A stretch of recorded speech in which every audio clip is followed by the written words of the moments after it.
Sisyange? 10 seconds. Okay. Hello. Sanibona sithandwa zami. It is 6 o'clock. The 6 bell has rung. Yo, ngiyabona khona sebehlezi vele. Hello Sibusiso. Hello Samkelo. Ngiyanibona. Hello. Sanibona sithandwa zami. Welcome to your hour. Welcome to your sacred space. Welcome to isikhathi sakho. Nami uDr. Mthembu as izithandwa zenu. As isithandwa senu nani nizithandwa zami. Ngiyanimukela ke izithandwa zami. As you are joining, I'm acknowledging you. Tell me where you are joining me from. Uthi ngibheke la ku TikTok as well. Let's see. There we are. Bazongilungiselela yena. Someone nesithandwa zami. Ay, ngiyabona sekunama questions already. Hello Joseph. Oh, you on? Whoo, Joseph. Hey, hello Bongani, now khona. Hello Zagiti. Hello Mandle Nkosi. Ngiyanibona sithandwa zami. Are you on? Are you on for the moment? Yes, sithandwa zami. Hello Johannesburg. Zagiti ngiyakubona useGoli. Ngiyakhona ngibabonayo la Cleopatra, Bonisiwe, Mzilemu, I see you. Sanibona sithandwa zami. Hello Finya. Awu isilungu Nkosi, senzani ngoku? Singilalelisa mina ngingafuni ukuzilalela. So, yes, sanibona sithandwa zami. As you are joining, I am seeing you. Ngifuna khona ngizonibona kalula la.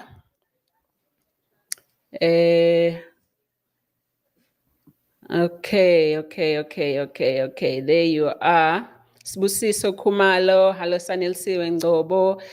Hello Simlindile. Hello Mantombi Cele. Ngiyanibona sithandwa zami. Hello Zuma Nonto. Sanibona my babies. Hello Lindani Shandu. Yes, so sithandwa zami namhlanje sizokhuluma ngedolofiya. Oh, Nkosi idolofiya. So as you are joining my babies and as nijoina ningitshela futhi ukuthi where you are joining from, ngiyanimukela kwisikhathi sami nawe, ngiyanimukela kule platform which is your sacred space where we talk science, we talk healing, we talk ukwakhana ngezinto ezenzekalayo empilweni zethu. Of course we use science kona yonke into ukuthi let's use medicine, let's use science iprove okukhona nokungekho, okuyiqiniso, okuyinkoloze, okuyinkolelo. So that is why we are here today.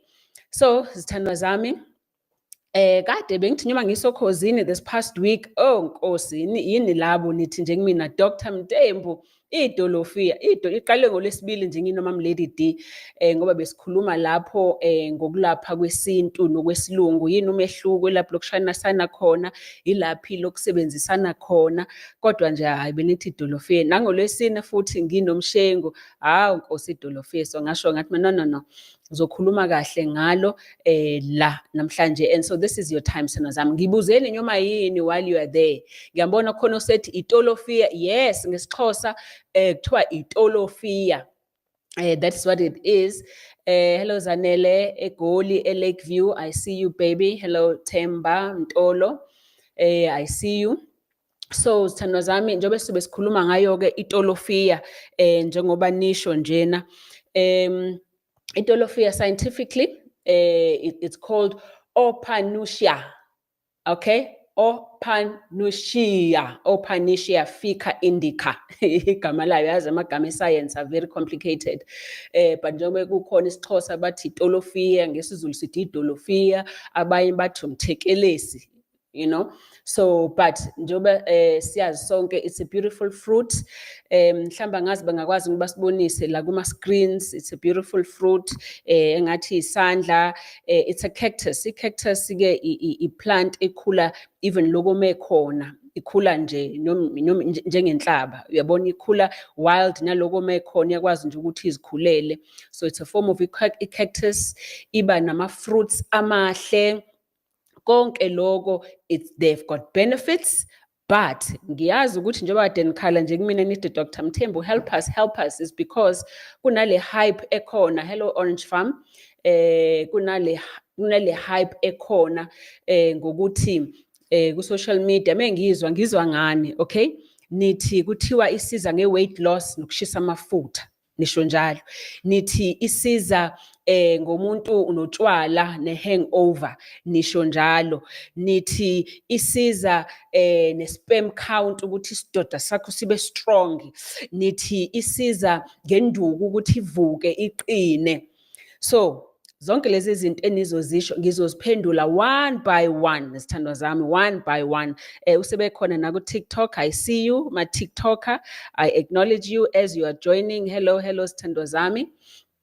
So, my babies, as we are getting comfortable, ngizocela ukuthi thola safe space sakho ube relaxed ngoba today mina njengo Dr. Mthembu enimthembile niyazike ukuthi ngizofaka iqiniso, ngifaka iscience kuyona lento kuze sano sami kube wena one-informed decision. Yazi umuntu methu une-informed decision uzidecidela wena ukuthi lento ngiyayithatha, angiyithathi, lento iyangisebenzela, ayingisebenzeli.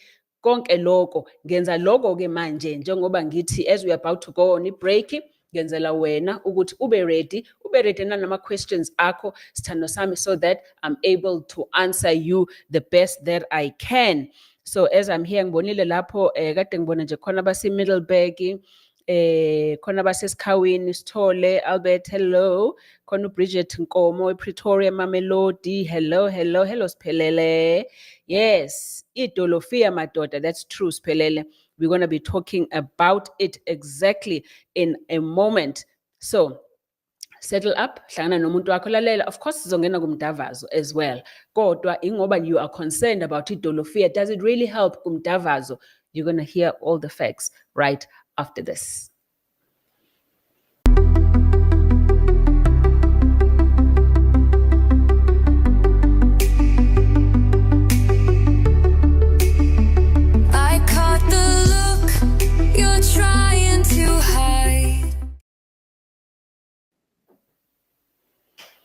Okay, sithandwa zami. So, as ngishilo-ke, idolofia kuthina as scientists is called opanuchia, okay? So, and abantu bayibiza ngento ezingafani because of i-language yabo, kodwa sinyayazi nani ukuthi what it looks like, okay?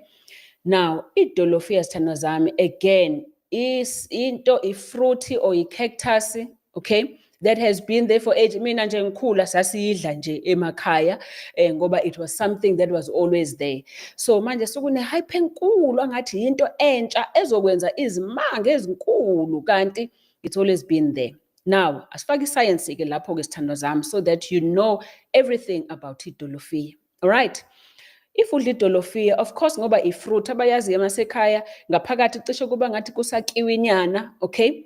So lokho kwama-fruit ikona okunoshukela, mase kuthi lokho okunye kodwa kwama-pads kusa-veggie nyana, kusa-green beans nyana, if kuwukuthi uyakudla sengisho ngokwe-taste-ke yakhona. Alright, now khumbula-ke kodwa ukuthi uma sikhuluma i-science, when we speak science, we don't speak about the fruit itself. Sikhuluma nge-chemical ekuyona leyo fruit, ukuthi leyo chemical ekule fruit inamthelela muni emzimbeni wakho kuzona yonke into ngase uthi wena inomthelela wayo. Alright.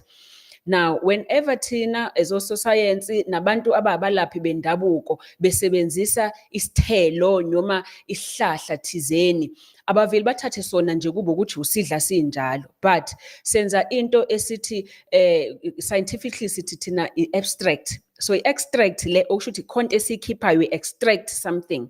Kufana nokuthatha itiye, uthathe ama-leaves, iy'nkambi zosifaka emanzini, mase kuze amanzi kube yiwona azodonsa leyo nto esetiyeni oyidingayo. Alright? So nakhona-ke le kudolofia kusebenza i-extract. Alright?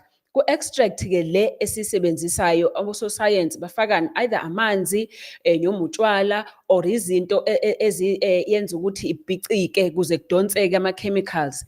mase leyo chemical ephakathi kwawo so yiwona umuthi ke loyo ozosetshenziswa ozokwenza lezi zinto engizozisho ke ukuthi idolofiya lisiza kuphi. Okay, meaning it's the chemical part of idolofiya that is used ngoba as ama-researchers bathatha leyonto kuze bethole the most natural by-standardize lento.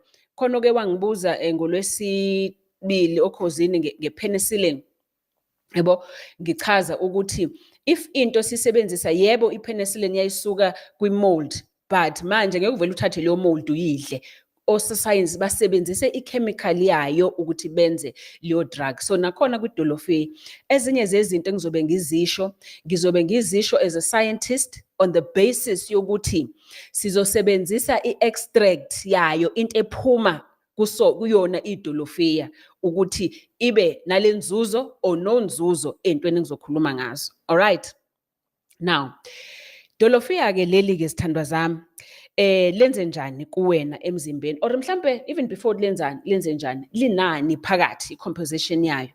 Phakathi ama-chemicals aphakathi kukhona ama-chemicals that we call ama-flavonoids nama-polyphenols, ne?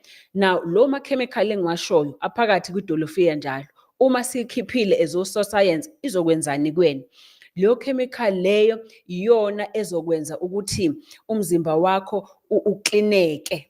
Okay, ngaphakathi leyo chemical leyo iyona futhi eyenzani, eyehlisa ukuvuvukala ngaphakathi kuwena. Hence singagcina sithi idolofiya liyayehlisa ukuvuvukala ngaphakathi kuwena. Okay, so part of uma ngithi iyaklina ngaphakathi is because ngiyazi noma nifunda kuthiwa into inama-antioxidants. Into inama-oxidant kusho ukuthi leyo plant leyo or leyo chemical ephakathi iklina i-rust kuma-cells akho, yenza ukuthi nama-cells afile iwakline, so okusho ukuthi yenzani, ipolisha umzimba wakho. So idolofiya inayo leyo chemical leyo elikwazi ukuthi li-acte njenge-antioxidant, so meaning linale chemical ekwazi ukuthi ikline ama-cells akho ukuze angabi ne-rust, kuze umzimba wakho usebenze kahle.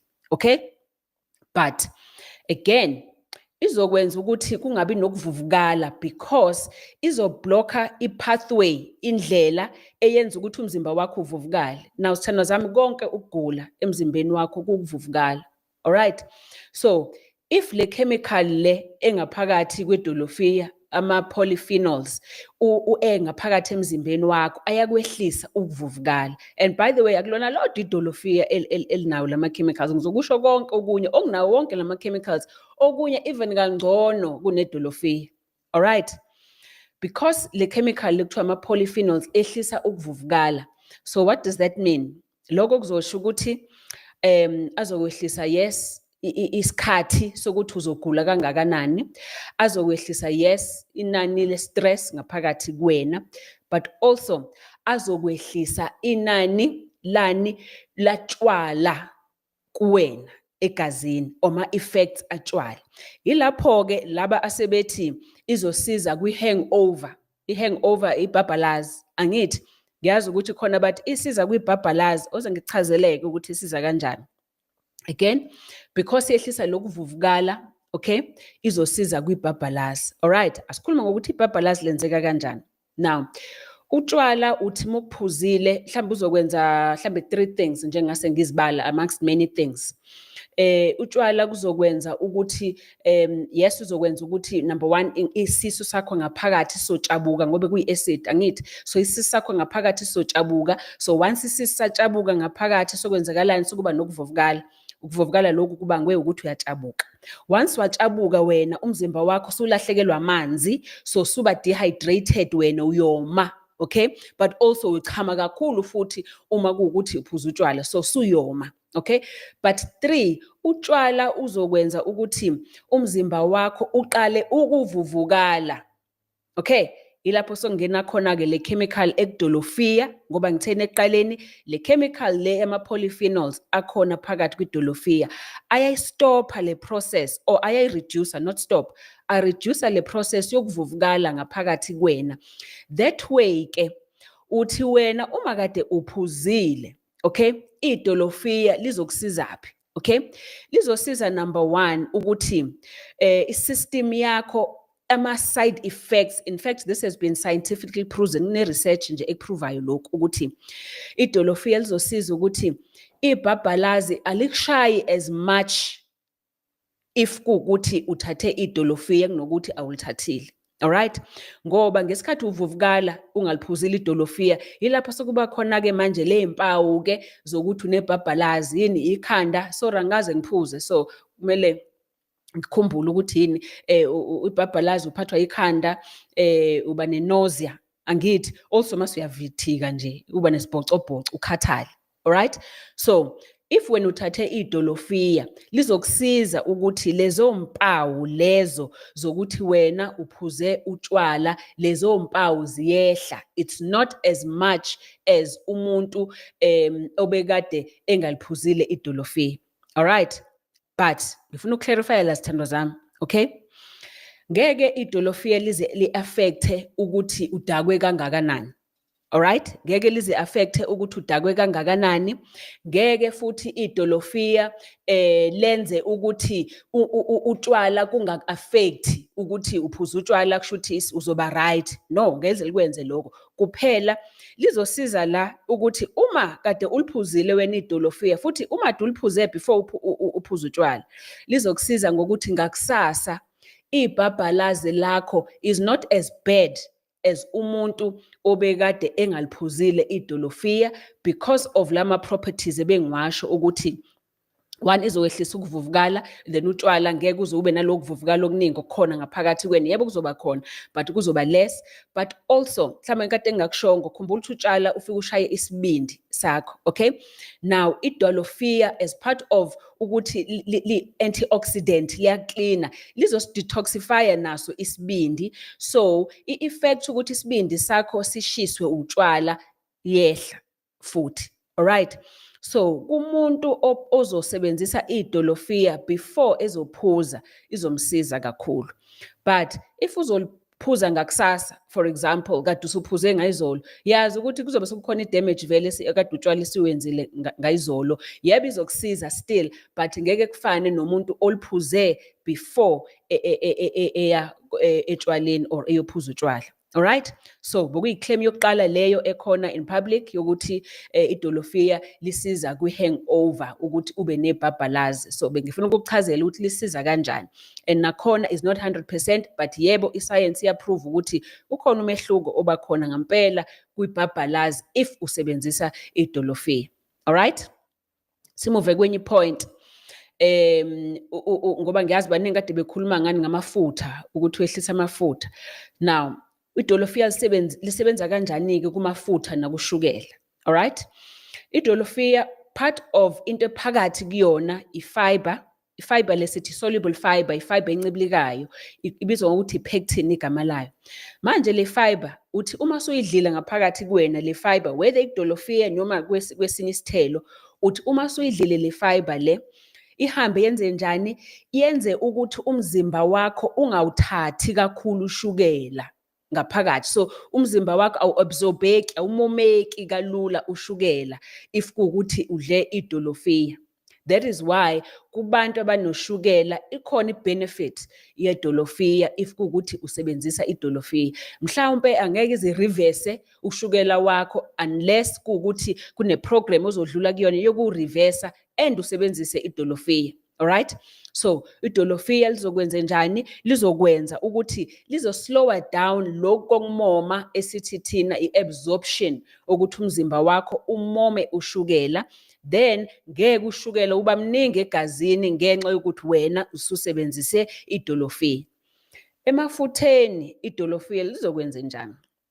Kumafutha esiswini sakho, idolofiya lihambe libambelele kuwona amafutha, okay, i-cholesterol. That way i-cholesterol enye iyaphuma emzimbeni wakho, ayisahambi iyongena kuphi? Egazini. So uyakubona ukuthi ngokwenza lokho kokubili nje, ukuthi number one izokusiza ukucontrol ushukela egazini, but two izosiza futhi nokucontrola i-cholesterol, amafutha egazini. Sengiyaqala-ke manje ukungenela ukuthi izokusiza kanjani-ke kuwena umuntu wesilisa kumdavazo, okay? Khumbula ukuthi izifo eziningi, not all, but kunenjwayelo ukuthi ushukela uzogcina su-affecta umdavazo wakho ngoba uzo-affecta imizwa yakho, okay? But also affect nokujiya kwegazi, u-affect nokugijima kwegazi, okay? Now, because udolofiya uzo-affecta ukusize ekwehliseni ushukela, lokho kuzosiza-ke also kuma-side effects ashukela kuwena. Then, if kuwukuthi wena induku yakho inenkinga ebibangwe ukuthi unoshukela, sizokusiza-ke futhi udolofiya. So, not direct, uyabona, ngeke udolofiya kusize nje ngokuthi uzokusiza kwinduku, but if kuwukuthi wena unenkinga ukuthi ushokela wakho awukhontrolekile, manje susebenzisa umdolofiya. Then umdolofiya uzokusiza ukontrol ushukela, and ekusizeni ukontrol ushukela sizosiza futhi nama-side effects ashukela kumphambili wakho. Alright? 2, i-cholesterol. Khumbula ukuthi i-cholesterol yenze njani? Iyahamba iye kwimthambo yakho yegazi, ifike ilale kuyona imthambo yegazi, igcine iseyenza ukuthi if kuwukuthi umthambo wakho wegazi bomngaka, manje uzothola ukuthi i-cholesterol silele konke la ngaphakathi, and ngesikhathi kwenzeka kanjalo imbobo kunokuthi ibe ngaka sigcina siba ngaka manje siba ncane, okay? Meaning ukuthi igazi sokumele liphume embobeni encane, kanti uyawazi-ke ukuthi umdavazo ufuna ukuthi imthambo yegazi ikwazi ukuvuleka ukuze igazi ligijime liyongena kuyona induku kuze ivuke. So ngokusiza-ke wena i-cholesterol ukuthi umdolofiya uzobamba cholesterol lo egazini lakho, kuzosiza lokho if kuwukuthi wena induku inenkinga ngenxa ye-cholesterol, izosiza u-cholesterol. So indirectly isizosiza leyo nto-ke ukuthi kuhambe igazi kahle, imthambo lakho ihambe kahle, then singagcina sisiza endukwini yakho, okay? But sithandwa zami, ngicela ningilalele la and ningilalelisise, okay? Ayikho any good evidence kubantu eyenziwe ngomdolofiya ngokuthi uyayisiza ukuvuka induku, okay? There is no evidence good on humans, okay, esho ukuthi umdolofiya uzokusiza kwinduku. Kodwa ngisazoqhubeka ngichaze ukuthi uzokusiza kanjani eceleni kuze lezo zinto zigcine sezikusiza kwinduku. Alright? Now, mhlawumbe angisho le kukhona i-study ososayensi abasenzayo manje kwi-lab esidumile ngesinye isihlahla. Ngizosisho lesihlahla futhi ngizofuna ukuthi usibhale phansi kuze uzibhekele sona. Igama lesihlahla i-Olofiya, okay, igama layo. So I hope ukuthi anizange ngidideke ngodolofiya no-Olofiya, okay? Ngoba u-Olofiya uyena-ke lo uyayivusa induku, and iscience le isihlahla ososayensi abasitholile esisanda ukutholwa futhi naso ukuthi yebo nasi isihlahla ngempela siyayenza lento yokuvusa induku. But again, njengoba nje kodwa ngizosiveza nesithombe saso leso sihlahla, angazi la ku screen ungakwazi ukungivezela kukhona isithombe saso, ikhona iposter elapho eyisithombe, ngifuna bayibuke i-Olofiya le. Okay, ungagooglisha sena sami Olofiya uyispela ngokuthi E-U-L-O-P-H-I-A. Okay, Olofiya uyena u-Olofiya uyasebenza ku Olofiya ke. All right? Ngiyabona senze nami spella lapha, uspelle ngo-U ke wena lapho we-Queen, but kuze uthole the right name mspele ngo E-U-L-O-P-H-I-A, Olofiya. Okay? Mspilo kanjalo-ke uyena-ke umuntu ososayensi ke manje esibhizi ngayo leyo ukuthi nansi umuthi esiwutholayo ukuthi hayibo nanga umuntu ovusa induku. All right? Now ngikusho nje lokhu sithandwa sami kucishe kufane ne-orchid akulutho kodwa singaphuma kwi-screen sibavezela ikhona into kade ngiyifakile early on enazo zonke izithombe ngizonibonisa ukuthi which one it is, okay? So I hope sithandwa zami ukuthi unconfuse u-Olofiya nodolofiya, okay?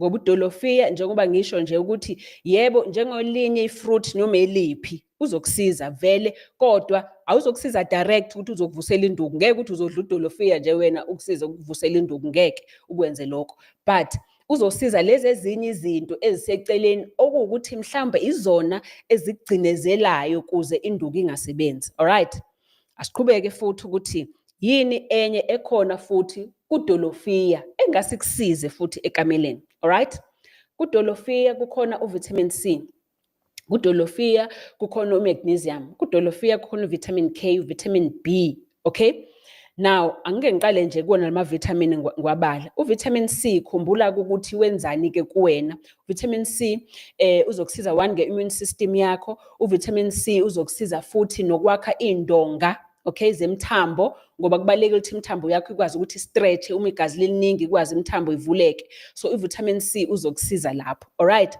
so if kukuthi-ke sizothi idolofiya izokusiza kumdavazo, mhlawumbe izokusiza futhi lapho ngokuthi sokune-vitamin C manje ezokusizaphi kwimthambo yakho ukuthi ikwazi ukuthi ivuleke.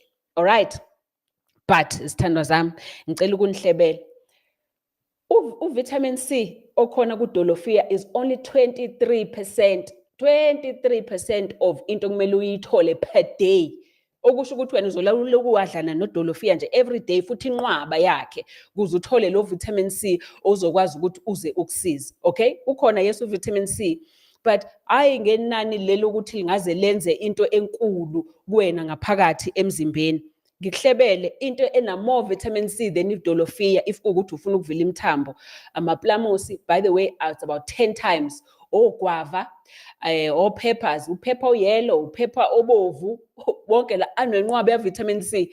So ungathi umama wakwakho mepheka nje ntambama uthi hayi mama ungicrashele yona amaphepha loyo, lokhu nithi ama-robot angithi, uyellow no red no green, but uyellow no red very good, ugcwele uvitamin C much more than idolofiya. So ungamane udle yona or uyifake yona kwi-smoothie, uzobe usuyithole yonke idose yakho ye-vitamin C ezosiza kwimthambo le ekhona kudolofiya.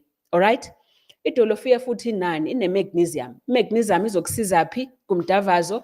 I-magnesium izokusiza kumdavazo ngokuthi izosiza ukurelaxisa nje umzimba. That is why abantu abaningi bayisebenzisa ebusuku futhi noma beyolala. Izokusiza ekurelaxeni umzimba wakho. And khumbula-ke ngihlala ngisho ukuthi kuze kwenzeke umdavazo, kuze induku ivuke, kubalulekile ukuthi i-system yakho ibe relaxed, kuze igazi likwazi ukugijima lingene kwimthambo kuze ivuke induku. Now, le magnesium kodwa ekhona kudolofiya iyahlulwa i-magnesium ephakathi kwinhlavu ze-pumpkin. Okay, iy'nhlavu pumpkin kambe ngesizulu, ithanga. Iy'nhlavu zethanga leli lisuke liphekwa nje ekhaya, uzozithatha uzomise uzidle, much more le chemical phakathi kuyona kunale ekudolofiya. Alright, idolofiya linani futhi lino-vitamin B. Vitamin B izokusiza of course with i-strength. Lino-vitamin E idolofiya. Okay, mhlawumbe angiphendulanga le spam ngoba khona abathi izosiza kuphi kwi-spam sakho. Okay, now mhlawumbe the good or the bad kuqala.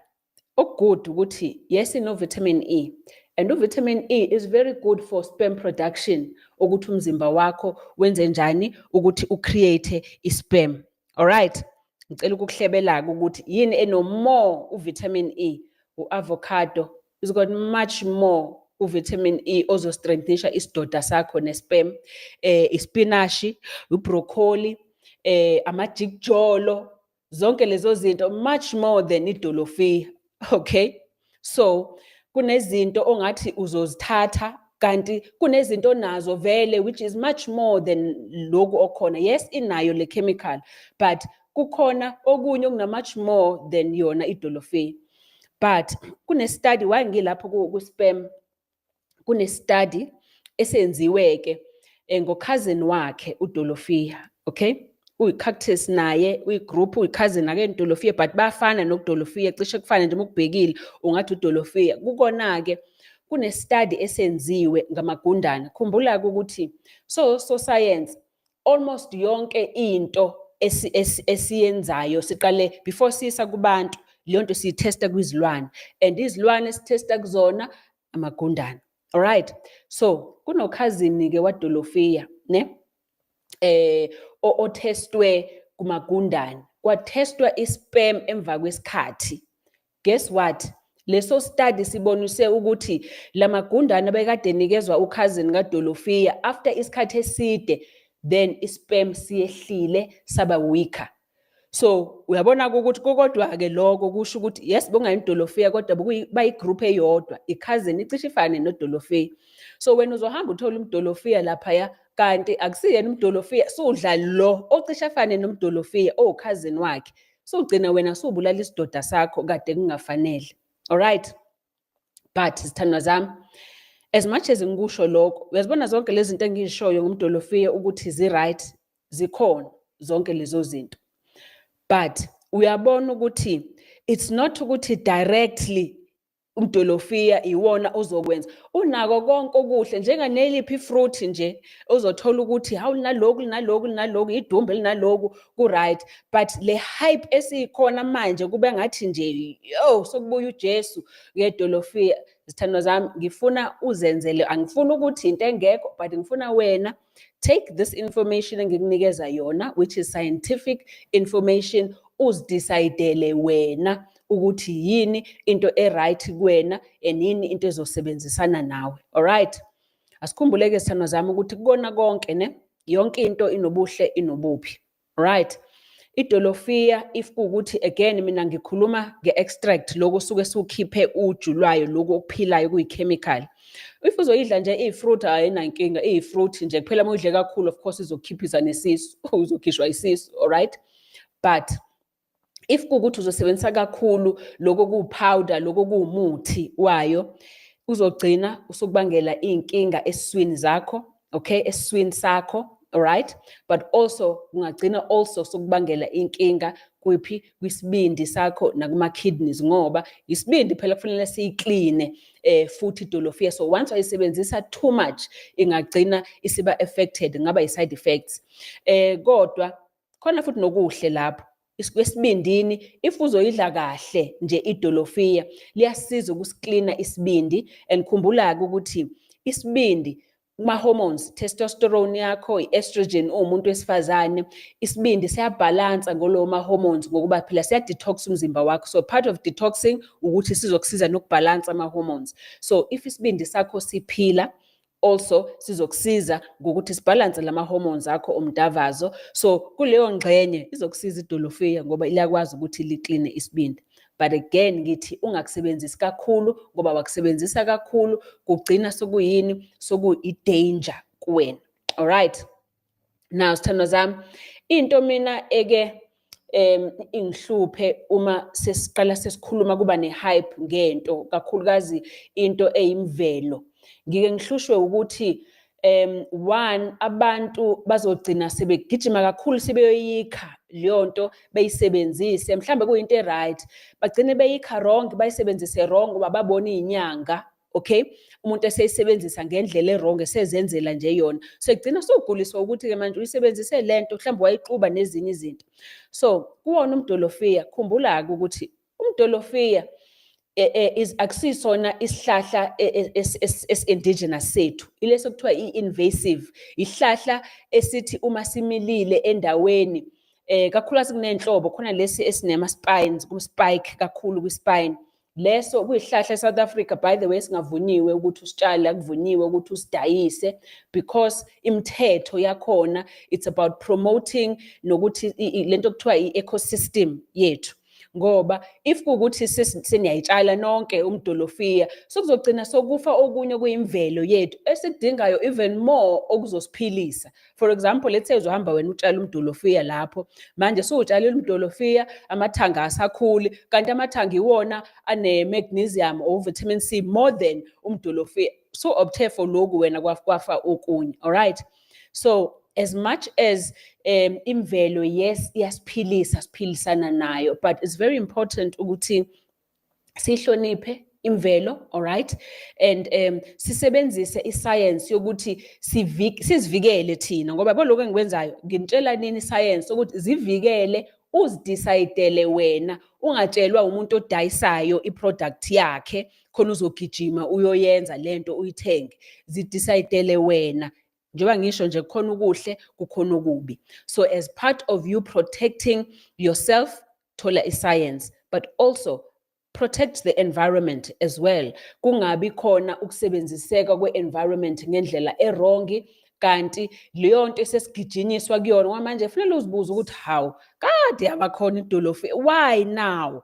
Ubani ozogeyina kangaka ngokuthi wonke umuntu usefuna idolofiya, use-order idolofiya? Kade yabakhona idolofiya, kade esetshenziswa idolofiya, you know. In fact nje ngixoxela isitori kwenze kanjani ngisayingane sinodadewethu ubuyi le eMkhomazi, ngoba yasikhulela-ke ngasemakhaya into eningi ama-fruit esiwadlayo. Kunabafana esabadelela, okay, sisayiy'ngane. Labafana bayazi sizohamba siyobhukuda, angithi siyabhukuda sisemanzini, bayazi uma sesiphumile, angithi emakhaya ufika uhlale phezu kwetshe, mase uyazipholisa khona ukuze wome umiswe ilanga, angekho amathawula you know, wawuvele ulale phezu kwetshe ukuze ilanga likupholise. Yazi benze njani abafana? Bavele bathatha idolofiya, bayibeke etsheni leli esilala kulona, siyabhukuda thina sibona kade sidelela abafana, bavele bayihubha idolofiya kulona. Lalela, idolofiya linalama small hairs kuwona, which if awukwazanga ukulihandlisha, abuhlungu kanje lo ma-hairs. Cabanga-ke siphuma emanzini, siyolala phezu kwelitshe, ulala ngesisu, kanti lelitshe sebehubhe idolofiya. Hawe ma, I will never forget. Cabanga sibabovu sobabili sinodadewethu, sajika sa-maroon. Uyabona uthi uyazinwaya kube buhlungu la uzinwaya khona, uthi uyapholisa amanzi afika kudisturb, uthi ungena emanzini. I've never cried so much ngoba idolofiya laseligcwele kwisikhumba nasemzimbeni wami. So meaning, even if you are handling it, be careful ngoba lizokulimaza. If lahlangana nesikhumba sakho idolofiya wangakwazi ukulihandlisha kahle, lizokulimaza and it's going to be very painfully allergy ezophuma lapho. And that being said, also sithanda zami, khumbula-ke ngike ngayisho lento Khosini ukuthi yazi izihlahla nemvelo, imvelo is so intelligent, iyakwazi ukuthi if kunento ephilayo ngaphakathi kuyona, iyazivikela kunina humans, abantu, izivikele ngokuthi either leyo nto izonuka kabi, or leyo nto izotaste kabi, ibe muncu njengenhlaba nje, or leyo nto izohlaba. Yazi-ke ukuthi leso sihlahla khona into eyivikelayo ngaphakathi eyimpilo kuwena nawe, but iyayisebenzisa ihlahla zokuthi siyivikele leyo nto. Ngoba yazi i-nature ngendlela ehlakaniphe ngakhona, yonke into eyimvelo nento enhle ephilisayo iyayifihla, ngoba nanga namadayimani kufanele singena phakathi emhlabathini siyowathola ngoba iyawafihla. Njengento ozoyithola esikhotheni, uzothola ukuthi into ezokhula lapho esikhotheni, amajikijolo akhula esikhotheni, ave nempilo amajikijolo. By the way, entweni lezi eziningi kade ngizisho nje lana ukuthi umdolofiya uyawenza, amajikijolo even more. Amajikijolo, the blackberries, angazi abantu bayibiza ngani, loku okwama-blackberries lawa azikhulelayo njena, kuyahlaba futhi nakhona, is because i-nature yazi ukuthi imvelo ekhona kuyona is so much more. That is why eseyi-protector ngokuthi ibe nama-thorns. Nawo-ke futhi umdolofiya, lokuhle okukhona kuyona umdolofiya, imvelo iyaziprotector ngokuthi ifake lezi iy'nwele eziningi ezihlabayo kuwona umdolofiya. So yazi-ke wena ukuthi uzohandlisha, wenze sure ukuthi uhandlisha ngendlela, ucwecwe ngendlela, ngoba yothi usufika kwinzuzo engaphakathi kuyona umdolofiya yobe usuphelile ukutshabuka, and inalezi nwele ezincane ungakwazi nokuzikhipha, uthi noma uthinta umuntu uthi awe nali uyahlaba lolu nwele, because it can be very painful. Mina I learned the hard way sithanda zami ngisayingane, so ngayithola leyo experience yamdolofiya ukuthi wenze njani. Now, before ngizothatha i-break nje sithando zami, ngizofuna futhi nokuthi ngibheke ama-questions enu around umdolofiya.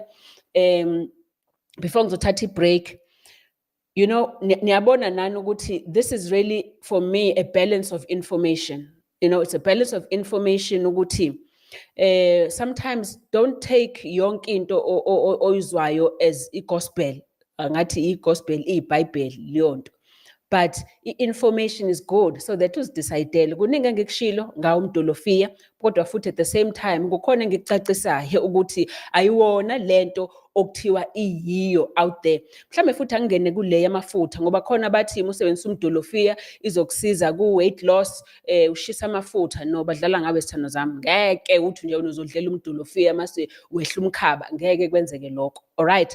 But because njengoba ngishilo nje ukuthi izokusiza ko-cholesterol, it means emafutheni owadlile okay, izosiza ukuthi umzimba ungawumomi, kodwa ngeke yenze lutho ngamafutha asevele ngaphakathi kuwena, okay?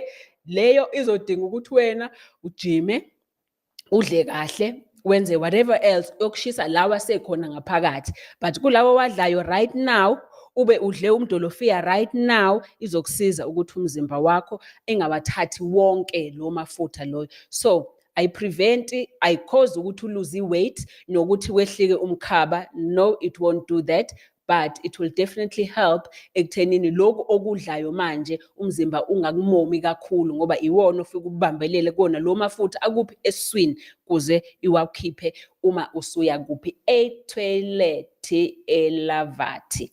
Alright, ngifuna ukuthi-ke ngibone lapha kunina ama-questions eni sithandwa zami. Kukhona kade sende i-message even before iqala i-live. Ibithini leyo message? Khona isithandwa sami and uyi-top fan, so ngiyacela nje ukuthi ngiyibone i-question yakhe ubethini, so that ngizokwazi ukuthi ngimphendule as my top fan.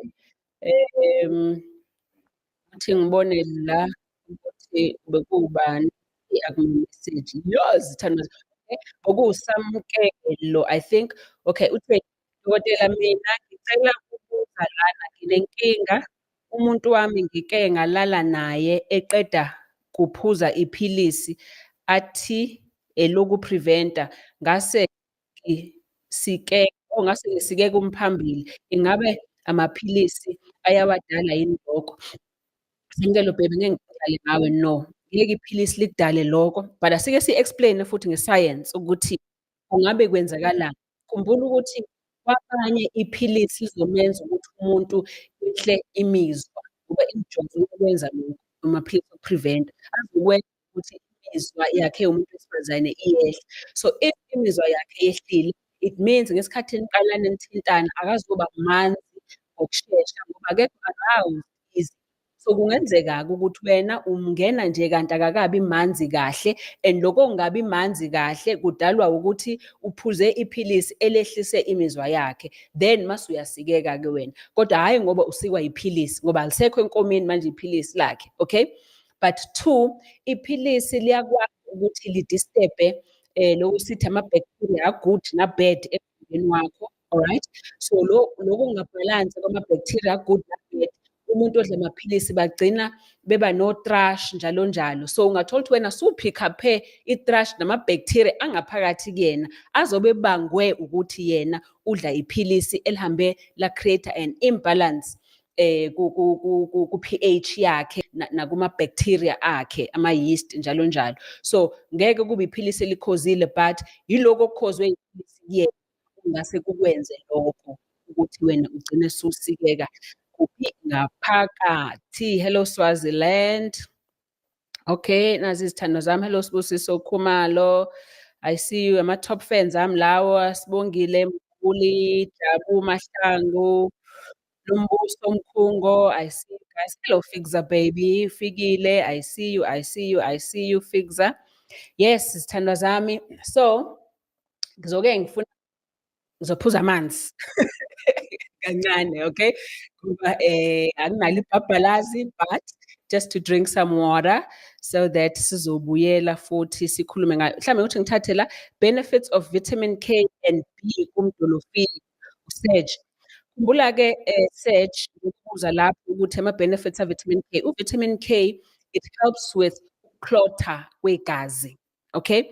So because of that, ngoba isiza ngokuklotha kwegazi ukuthi lingami igazi, sizosiza ukuthi igazi likwazi ukuthi liflowe. Nayo uvitamin B, khumbula uvitamin B, B1, B6, B3, B12, B9, onke ama-vitamin B lawo, kakhulukazi uvitamin B uzokusiza nakwi-nerve conduction, imizwa yakho, okay? So yes, izokusiza lapho ngokuthi uzwe imizwa. But lalela, i-vitamin B injection uyijova kanye nje ngenyanga izokusiza yeke, kanti umdolofiya lo kuyofuna uphuze inqwaba yakhe ukuze uthole lowo vitamin B loyo ozokwenela ukuthi ukusize wena kuma-nerves akho. All right, let's take a break and a breather. I'll be right back. It's time to reset with Medilution Wellness Retreat. This September, we are opening our space for the very first time, and you are invited. Choose your journey. A 21-day therapeutic wellness retreat for deep emotional healing, trauma recovery, and full transformation. Or our new 7-day mental reset program for those needing agent support, clarity, and peace, but can't take 3 weeks off. Set in tranquil nature, our retreat offers natural therapies, nourishing meals, mindfulness practices, and professional doctors, psychologists, and medical support to help you come home to yourself. Spaces are limited, medical aid or private rates available on request. To book or inquire, send us a WhatsApp on 072-994-7547 or DM us the word HEAL. Your healing begins now.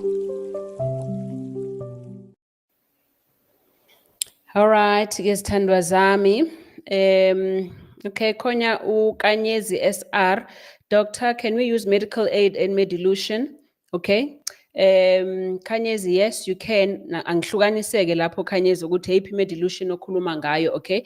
If ukhuluma nge-Medilution le clinic le ofika nje ngosuku uhambe wenza ama-treatment, yes, but i-medical aid izokhokhela mina as udokotela kuphela. But ukuchatha nazo zonke lezi ezinye izinto ayizikhokheli i-medical aid, kuzofunela ukukhokhela eceleni. However, esibhedlela sami i-medical aid ikhokhela yonke into from esibhedlela. Uma admithiwe na wonke ama-programs, uma ngisuke ngiku-admithile, i-medical aid izokhokhela yonke into. So meaning ngoba usungaphakathi noma sungachatha ke soku-covered ngoba ungaphakathi esibhedlela. All right, so ama-details, I think iwona le advert ekade ivela kulaba abafuna ukujoyina. Ngikade ngibona nje listini izithandwa zami, nibaningi, khona nabasuke eGoli all the way bazobe benami from next weekend. I can't wait izithandwa zami. I'm looking forward, and ngiyazi ukuthi umehluko enzoba yiwona after kade nihleli nami all those days.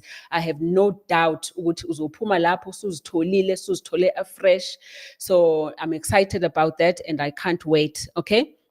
Kulaba abasafuna ukujoyina, iwebsite ithi www.medilutionretreat.co.za, nenamba futhi ngizoyishiya lana kuze ufone usende message. But uthi ngibo nginayo yini la inamba, ithi 072 994 7547 if ukuthi ufuna ukuba part of isibhedlela. All right. So, all right, ngiyabona ama-comments enu sithanda zami, niyancoma, ngiyabonga kakhulu ngokuthi niyabonga nge-information, you know, so ngiyabonga kakhulu ngaleyo information izithandwa zami. So, but if ngase ngintshele nje izithandwa zami, ziningi izihlahla zesintu ezikhona okuyimithi esebenzayo, you know, kwenduku nakumdavazo. Mhlawumbe ngizokutshela nje top 3 esebenzayo kakhulu kumdavazo that you can use without having to ukuthi, you know, uyosebenzisa inqwaba yedolofiya or, you know. But for example, khona uBangalala sithando zami. uBangalala is very good. Eriosima igama lakhe, Eriosima. uBangalala is very good. Yes, okunye kwako i-root, thatha i-root yakhona uBangalala yenziwe upowder. Okay, and leyo root ya uBangalala has been shown ukuthi iyasiza kwi-stamina, iyasiza futhi nakwi-erection. All right, because isebenza kanjani, ngesikhathi nganginichazela ngokuvuka kwenduku, ngathi kunale part esuka engqondweni mase kuba nechemical ekhishwa umzimba wakho kuthiwa nitric oxide eyenza ukuthi imithambo yakho mayirelaxe kuze igazi ligijime. So isebenza lapho ke exactly ku-nitric oxide iBangalala. So izokusiza ukuthi imithambo yakho irelaxe kodwa ivuse ukuthi imithambo igazi maligijime liyendukwini. That is how ikunikeza istamina, okay? uBangalala uyasebenza. Khona omunye okuthiwa uMondia Whiter, ngazi abantu bathi uMondi ngesizulu, okay? Abanye bathi i-African ginger, kufana ne-ginger nje emhlophe, bathi African white ginger. Also, it's very good leyo, futhi inyusa nane-testosterone ke futhi yona as well, all right? both kubantu besifazane nakubantu besilisa iyakuboosta kumdavazo, ngoba khumbula ukuthi nawe uwumuntu wesifazane i-testosterone iyakusiza ukuthi ube yabo, ube yabo liyavava vum nje kumdavazo. Mningi, I mean, umvongothi u-right futhi nawo, African potato izokusiza, bathi ikomfi yangithi, izokusiza ukuthi boost immune system nje konke nje, same as idolofil ikwazi ukusiza, but nayo izoboosta ukusiza immune system yakho kuze umzimba wakho ukwazi ukuperforma. Alright, so mningi imithi yesintu, uqonsi, ubhonsi, uyabona kunemithi oyisebenzisayo. Again, sithando zami, musana ukucabanga ukuthi kukhona i-quick fix, okay? And futhi musa ukufuna i-quick fix, ngoba umzimba wakho ngendlela ohlakaniphe ngakhona, if induku ingavuki, iyakutshela, i-indicator leyo ukuthi something is wrong. Musa-ke wena ukufuna ukuthi ufake i-quick fix entweni, thola ukuthi yini le eyimbangela kuwena, so that uzokwazi ukuthi uyifixe leyo nkinga endukwini. Alright, zincane kabi iy'nkinga zenduku ezingafikiseki.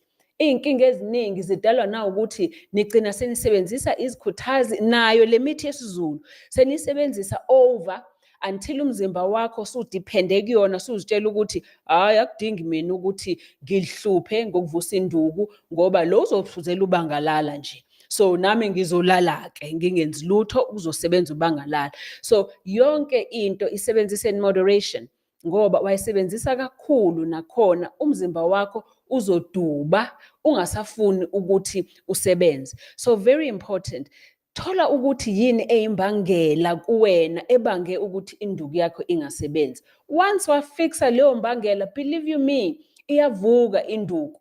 You know, I mean, ngidume kanje ngokuthi ngivusa induku is because umuntu ngihlala naye phansi ngimbuza imibuzo ethize, ngithola ukuthi aha, nansi inkinga likhona, ngihambe ngofixa inkinga. Akekho umuntu kumina ozothi lo muthi one all siza wonke umuntu, ikhanti, ngoba abantu abafani ukuthi yini eyimbangela yabo. Yes, nganabantu abaningi ababangwe inkinga eyodwa, but khona lo munye uzohluka okuzoba ukuthi induku yakhe, inkinga yakhe ibangwe something else. Okay, whether leyo nto isengqondweni, stress, into adlule kuzona, ukucinezeleka, into adlula kuzona manje ezimstresayo, whether umzimba wakhe uyamsinda, wele imithambo yakhe iyavaleka, whether igazi liyasinda lingcolile, lingcole amaphilisi, amafutha, njalo njalo, whether imizwa yakhe inenkinga from the brain to iqolo linenkinga, izinso zinenkinga. Zonke lezo zinto zi-part of izinto ezibanga ukuthi induku ingavuki.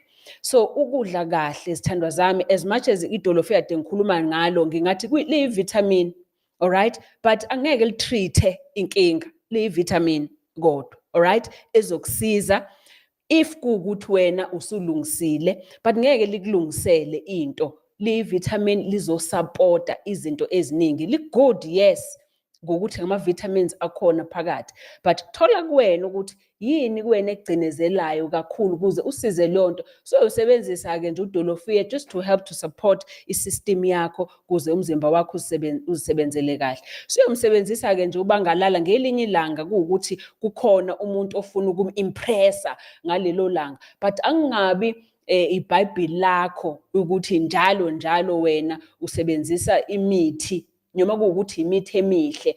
Musa ukusebenzisa imithi, fixa umzimba wakho kuze umzimba wakho ukwazi ukuthi uzenzele leyo nto. Okay, angeke ngibone futhi ukuthi what you say. Ngicela ukuphuma ku-topic. Ayike, so ufuna ukuphuma ku-topic ke. Okay, mina nginenkinga ngoba ngithatha about an hour kuze ngichame, futhi umuntu wami uyakhalaza. Amos, you should be having a happy man. Amos indoda. Okay, you must be having a happy woman, Amos. So, okay. Izinto ezingase zikubangele, Amos, ukuthi uphuze ukuchitha. One, mhlambe excitement ayiningi, ngoba khumbula ukuthi kuze ufike kuvuthondaba kumele kube naleyo excitement esikwi-level ethize until umzimba wakho ubambuyeke. Mhlambe wena umzimba wakho ufiki lapha kule excitement, undivindivi nje, uhlezi la. yini engabanga ukuthi umzimba wakho ube ndivindivi, mhlawumbe unoshukela ucashile, mhlawumbe unenkinga yemithambo, unenkinga yemizwa, mhlawumbe unenkinga ye-prostate, kunokublockeka kwesidoda sakho asiphumi, unenkinga yama-hormones akho, kodwa mhlawumbe unenkinga eyenzeka kubudlelwane bakho, lokhu noma wokunye ekwenza ngampela ungafuni, yes uyawufuna umdavazo, kodwa awufuni uku-celebrate umdavazo, okay? It can be many things, isithandwa zami, but kukodwa lokho ngifuna ukukutshela Amos ukuthi umzimba wakho uyakhuluma ukuthi something is amiss. But most commonly, angiyazi age yakho, into ejwayelekile ukuthi isuka imizwa yakho ingekho phezulu, ila phakathi nendawo, ayifiki kulela zinga. So either ihormone yakho yesilisa i-testosterone nayo yehlile, or umzimba wakho awukho healthy enough. So akuqale lapho uzikline nje umzimba wakho, ukline i-system yakho, uhambe ucheck i-testosterone yakho ukuthi right yini, uhambe ucheck i-prostate yakho ukuthi right yini, ucheck ukuthi awunawo nama-piles nawo ongase kuthiwe mhlawumbe iyagcinezela ngakhona ngaku-prostate, ucheck ukuthi ayikho yini into engase iblocke imizwa kuwena ngaphakathi. Then we can take it from there. Otherwise, also Dr. Mthembu, sir, I can fix ya. Okay, just before sivala, ngizobe ngiqhubeka ngibheka lana. Let's take a little break because I think we've got 5 minutes before sivala, but ngifuna ukubheka ama-questions enu. Uma ndicela ifone number yakho ya WhatsApp, mama, please.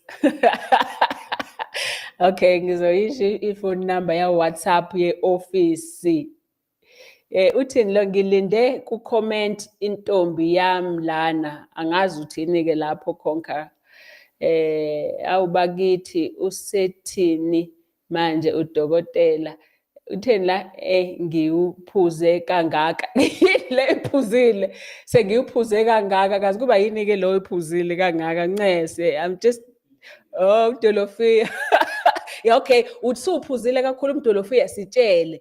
Ukusizephi, sitshele while you are there, njengoba uthi usuphuze kangaka.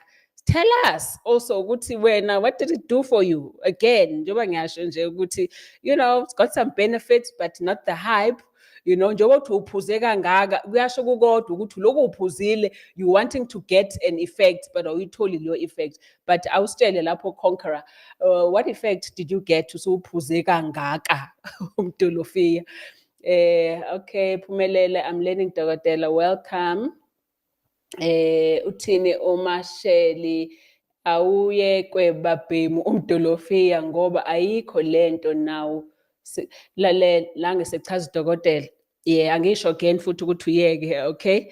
Mashela, angisho ukuthi uyeke, ngithi decide wena sune information yakho ukuthi muthanda futhi uhamba uteste uzibonele wena ukuthi uzokwenza njani, but bazobe sebeyenzile imali yabo badinga ukuyenza imali. So angisho ukuthi wrong, but make your own decision, okay?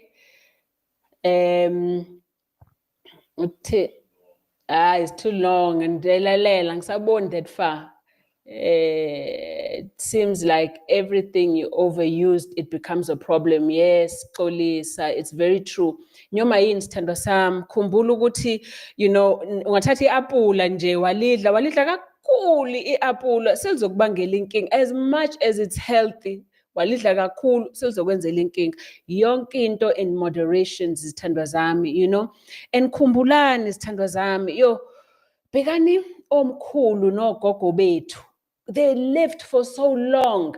Babengagijimela into eyodwa kuthiwa hayi sisidla lokhu. It was a balance of yonke into nendlela ababephila ngazo. Okay? Iyona izinto ebenze bakwazi ukuthi baphile, because 1 minute uzobe edle imfino, lo muntu medle imfino namhlanje imbuya, lalela. Can you imagine lokho kudla? Googlisha imbuya, it's called amaranth. Ngena lapho ngoba uyathanda ukuguglisha amaranth. Okay, ugooglishe ukuthi izokwenzela nje nakumdavazo imbuya. But ngeke ngisho kuwena ukuthi hambani nembuya. No, because it's part of a balance ukuthi yes imbuya i-right izokusiza, but balance ke nako konke okunye, okay? But hamba ugooglishe i-amaranth lapho ngoba iyona imbuya lapho ubone nje ukuthi, you know, how well it works. Yes, amaranth. Okay, it's very good. Imbuya, it's what we used to eat. Sebenza nama seeds akhona, benza nama oils manje kuningi. Commercially, impilo yethu thina zabantu abamnyama, it's always been into ediselwe ekumele noma siyayiphila kodwa kumele ibuye sidayiselwe yona. You know, ngihlale ngikhuluma ngentufeshe all the time, you know, ansayazi nonke nini nibancane intufeshe. That's because kwakuyikudla kwakudliwa thina in our days.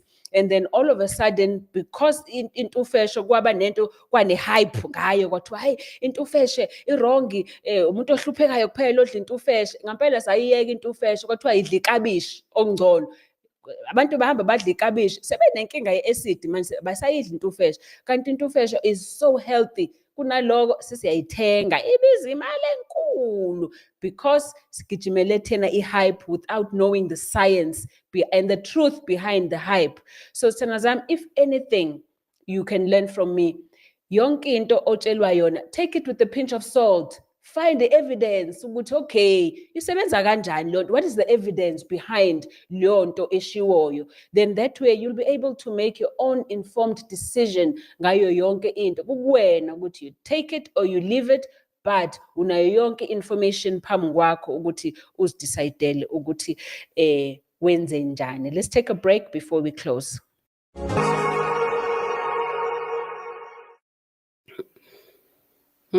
That's the beautiful place lapho sobe sikhona nezithandwa zami from next week. We're going to be part of Medilution Wellness Retreat. Lalela sithandwa zami again. Ngiyazi ngihlale ngikhuluma ngama-programs. If kukuthi unenkinga, you know, we can admit you for 2 days, silungise leyo nkinga, but if siyabona ayilungi, then we can keep adding. Akudingi ukuthi ungene for all those 7 days or 21 days. Ungasho nje ukuthi, hey, I've got 2 days, admit for 2 days, and then we take it from there. But I know ukuthi after 2 days, you want more.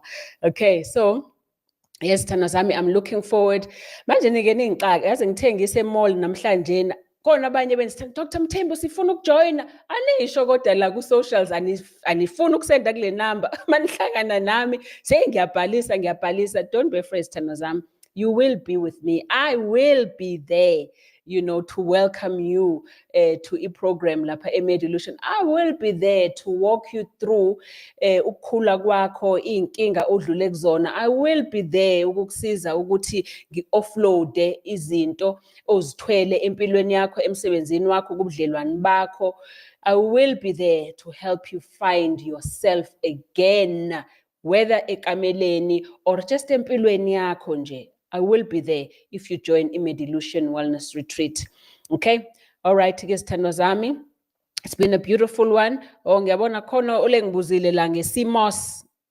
What about CMOS? Ngiyabona mhlambe ngoba it is time for inyanga yesintu.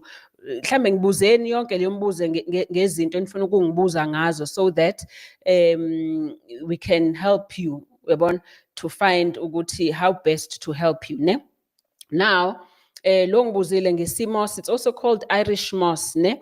It's an algae. Uyakhumbula i-algae yinto, it's like a plant. Uyabona ngiyazi futhi social media baningi ama-hypes ngayo, but iqiniso ile ine-iodine, ine-magnesium, ine-potassium. It does have a lot of benefits, nama-nutrients, ne? Azosupporta i-energy yakho, khumbula kumdavazo uyadinga i-energy, azosupporta i-thyroid yakho, ne-mood, even ne-sperm quality. So, yeah, algae definitely has some nayo indirect, not direct, okay? But it can support you sexually. But it's also not a magic pill, sithandwa zami. It's not a magic pill either, but it definitely can help support umzimba wakho nje as a whole, okay? So, ngishiyeleni nama-messages la ku-YouTube, sithandwa zami, in case kukhona neminye imithi yesintu nani enifuna ukuthi njengoba kuSeptember nje sikhulume ngento zesintu as well, and we bring science into it. Ningisendele lo ma-messages so that I can help you to heal again, okay? Konobale lapha maca powder is also very good. It helps to balance out ama hormones akho, okay? So once your hormones are balanced, then umzimba wakho is able to function properly. Kubantu besifazane, I give maca powder to both mina. I give it to both abantu besifazane, I give it to abantu besilisa. It does help. Khona ubuze nge-magnesium, ngiyabona i-magnesium le kade ngikhuluma ngayo manje ukuthi it's going to help to relax you, i-magnesium, ngoba it's a relaxant. That's why abantu abaningi beyithatha late ntambama ebusuku, but also yes, definitely very good, izokusiza futhi ku-performance. But lalela, do you realize ukuthi i-magnesium lena ungahamba nje uyithenge esitolo without having to ukuthi udle inqwaba yedolofiya, uhambe nje wena uzithengele i-magnesium leyo, and it's definitely gonna help you. Ngoba ikhona as a supplement nasekudleni kuningi ukudla okunayo i-magnesium, but also i-magnesium into thina as doctors we call it a cofactor kuma-enzymes. So meaning maningi ama-enzymes kuze asebenze, all right, ayidinga i-magnesium, all right, isiza even nakuma-nerves akho kuhamba nje kwemthambo nemizwa yakho futhi izokusiza i-magnesium, izokusiza nge-heart, inhliziyo. So the more isiza inhliziyo yakho, inhliziyo can then pump igazi more so that igazi liye lokumele liye khona. So yeah, isithando zami, ngiyanibona la ku-TikTok, mina ngihlushwa acid reflux. Oh sorry baby, I'll answer you another day, all right. Khona ubuza futhi nangemoringa, mhlawumbe I can answer all these things next time. You know, they also call it the tree of life, imoringa, or the drumstick tree. Okay, it's very powerful. It's got proteins, it's got vitamins, minerals, antioxidants. It's very good, imoringa. But mhlawumbe ngiyokhuluma ngako futhi hlasibuya. Ashwagandha, very good. Ngiyayisebenzisa futhi ashwagandha, both for males and females. So uyabona sithando zami, there isn't a one thing fits all. It's a whole lot of things that we fix that can actually help you. Ukuthi, at the end of the day, you need to live a holistic life. And part of that holistic is firstly being all right up here emotionally, being all right physically, emzimbeni wakho, and then you take care of all the organs through the food that you eat, because food is medicine. Okay, sithando zami, it has been lovely being with you. I loved it. I love you. Have a beautiful week ahead. Kulabe ngizoba nabo from Friday next week kwi-Medilution Wellness Retreat. I can't wait to see you. Ongaka join ulindeni. Join now, where nature will help you heal the mountains, the trees, the birds, the rivers. Yonke into is going to help you to come home to yourself. Thank you, Sithando zami. Have a beautiful night and have a beautiful week.